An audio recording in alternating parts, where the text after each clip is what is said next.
Hey, it's Amanda, and I've got another Tip Tuesday for you. We're continuing our series about Facebook groups.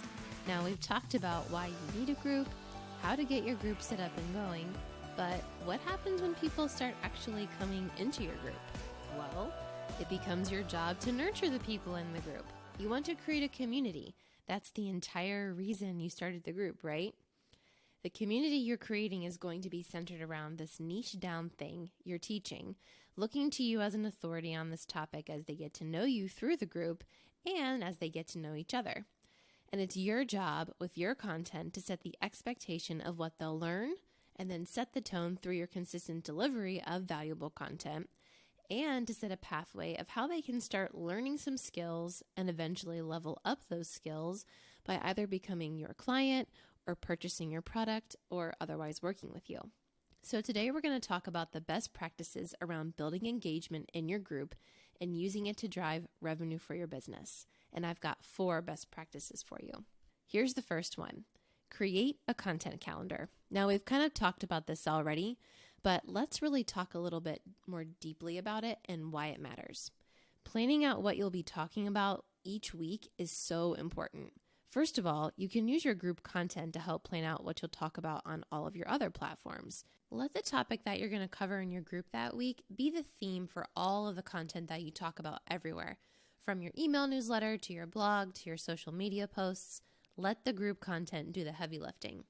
Here's why. You're going to aim for one themed topic each week. Let's say, for example, you're a yoga group.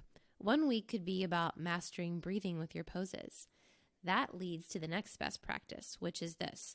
Once you have your theme, turn it into several pieces of content for your group and while you're at it for everything else too. Follow the teach, ask, teach sequence, which means you'll start by doing a weekly live on the theme's topic where you're teaching something. You're just sharing free, valuable knowledge. Use that live to chunk out content for other posts.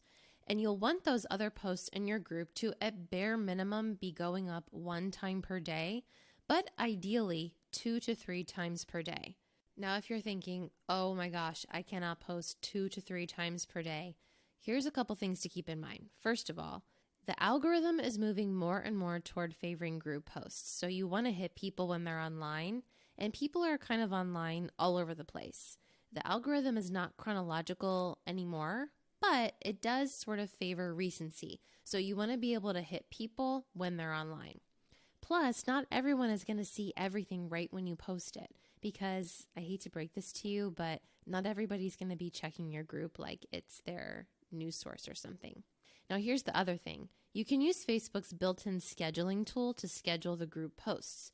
So you don't have to be in there all the time posting all of these things, which means when you're plotting out your content calendar and pre-writing your content because you're pre-writing it, right? So you're not having to do it the day of, you can just pop into your group and schedule it and just schedule it to go out periodically throughout the day. And speaking of scheduling, make sure that you're scheduling that live too. I don't mean that you're pre-recording it and scheduling it. I mean that you're treating it like an episodic show and you're blocking it out on your calendar and you're deciding, okay, every Monday at 4:30 p.m., I'll be going live in my group. And the reason this is so important is because it's going to grow that familiarity and that trust because you'll be consistently producing content on a regular basis. All right, now let's circle back around to that 2 to 3 times per day post because I have one other thing to tell you about it. Treat these posts like they're deeper dives into the points that you've hit on your live, okay? So whatever you've talked about in your live, draw out a few main topics from that and use those as the topics for these other posts that you're putting out during the day and for the remainder of the week. Again, follow the teach, ask, teach sequence where you're teaching something in a post. One post can be a straight up ask, and by ask, we'll talk about this a little bit later, but I mean it's a promotional post in some way, or you're asking them to take a specific action for you, and then you're teaching something again. These can be engagement-seeking posts. They can be offers for services or products you have. Like I said, they can also be deeper dives into some point that you were teaching on your live. Let's go back to the yoga example to really hammer this out. So if you do a live where you're teaching a breathing technique, let's say, for example, One of the posts could simply be a typed out explanation of all of the points you hit about that technique. Another post can be a funny quote or a meme related to breathing and yoga. Another post can be a question asking, do you have trouble matching your breath to your movement? Another post can then be an offer because you kind of opened up the conversation at this point because you're really talking about this. Another post can be an offer letting people know you have a recording that's a more in-depth training about breath and movement.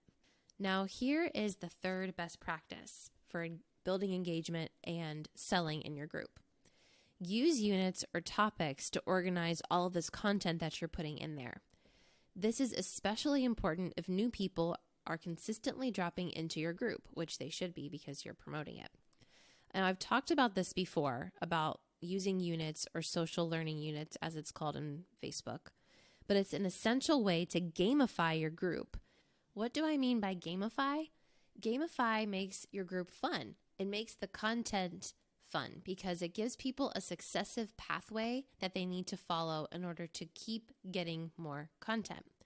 And if you do units, this becomes super duper easy because it gives people a purpose and actions they can complete right away, which are all great forms of engagement. And it also means that old content that you're putting up doesn't get forgotten because new people are coming into the group and continuing to engage with it. Now, here's your last best practice. Don't be afraid to ask for the sale.